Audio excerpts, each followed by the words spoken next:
Hello everyone, welcome back to my channel.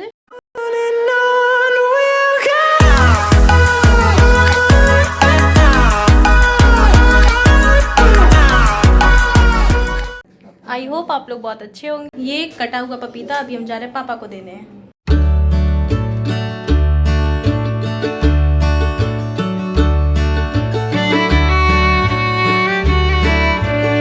तो हमारी स्वर कोकिला लता मंगेशकर जी का आज निधन हो गया सुबह सुबह।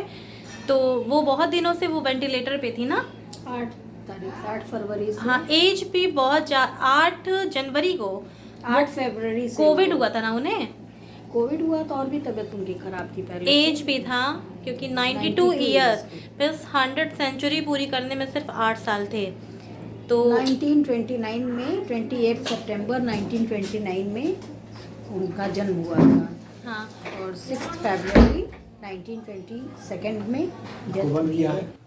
और सबसे बड़ी बात तो माँ सरस्वती का उनके ऊपर विशेष उनके ऊपर कृपा थी, तभी तो वो उनके तरह तो गायिका कोई नहीं। इतनी सारी उनके पास सिंगर्स आई लेकिन उनके तरह कोई नहीं। और देखो सरस्वती पूजन के दिन ही आज तो सुबह 8 या 9 बज के कुछ मिनट तक पंचमी थी ना।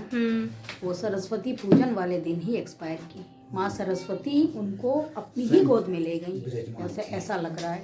तो एक सदी पूरी मतलब इनके साथ खत्म हो गई। नहीं, पूरा एक सुरों का पूरा युग उनके साथ खत्म हो गया। अब लता मंगेशकर जैसी गायिका कोई नहीं, कोई नहीं, वो भी नहीं। और वो भी हम लोग न्यूज़ ही में देखे कि जब वो उनकी डेथ हुई तो उसके पहले जब वो वेंटिलेटर पे थी तो वो ईयरफोन लगा के फिर वो उनको मास्क लगाता, जो वेंटिलेटर पे जो मास्क लगता है वो मास्क उनको लगाता, लेकिन वो बार बार, हाँ ऑक्सीजन मास्क, लेकिन वो बार बार उसे निकाल के फिर भी वो गाने की कोशिश कर रही थी। नहीं मतलब इतनी ज़्यादा वो डिवोटेड थी अपने सिंगिंग को लेके। सिर्फ संगीत के लिए ही जन्म ही ली थी एक तरह से। शादी उन्होंने की ही नहीं थी।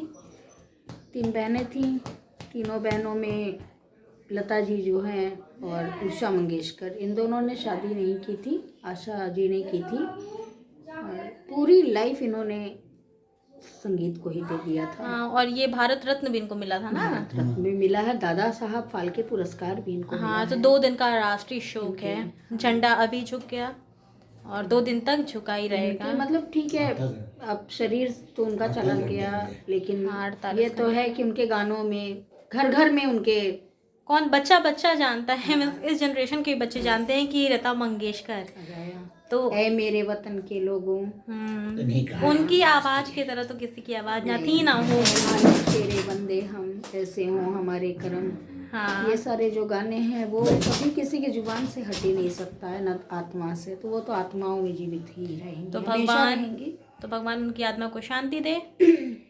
और बाकी उनकी फैमिली में अब तो बस उनकी सिस्टर्स हैं ना, दोनों सिस्टर्स हैं, उषा मंगेशकर और आशा भोसले। और भाई हैं हृदयनाथ मंगेशकर। अच्छा, भाई हैं उनके? भाई हैं। सबकी एज आधी ही होगी, सब एजेड हैं, क्योंकि सबसे बड़ी बहन यही थी, ये 92 की थी, 92 सब एजेड की थी, बहुत एजेड।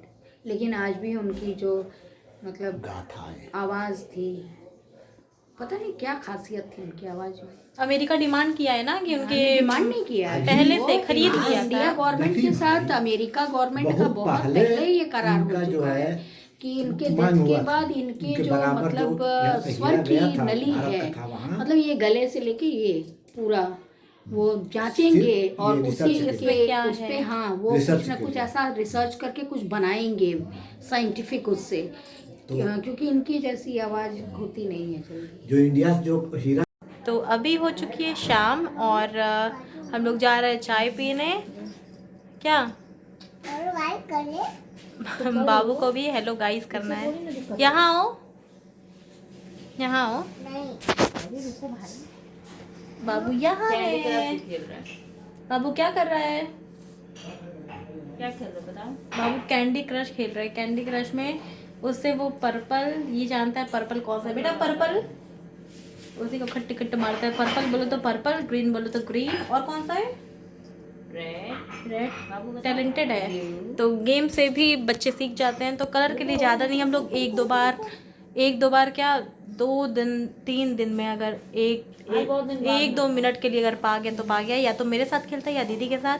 तो हम लोग का भी फेवरेट गेम है कैंडी क्रश, जो जब हम 3-4 साल पहले, जब छोटी वाली मोबाइल थी, छोटी वाली मतलब एंड्रॉयड ही था, बट आज की तरह इसकी स्क्रीन इतनी बड़ी नहीं थी, छोटी सी स्क्रीन होती थी, तब से हम लोग कैंडी क्रश खेलते हैं। क्या कर रहे हो बेटा?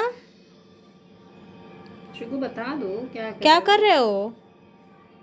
गाना बताना ओए गंदा लड़का मत बोलो, बाय। क्या कर रहे हो? कुछ नहीं कर रहा है बाबू, गंदा बच्चा है ये, कुछ नहीं बताएगा क्या कर रहा है ना? अब बोल रहा है मम्मी बंद कर दी है। क्या क्या कर रहे हो? मोबाइल चला रहे हैं। मोबाइल बंद करो। अपना ही वीडियो रिकॉर्ड करता है, वही वीडियो देखता रहता है।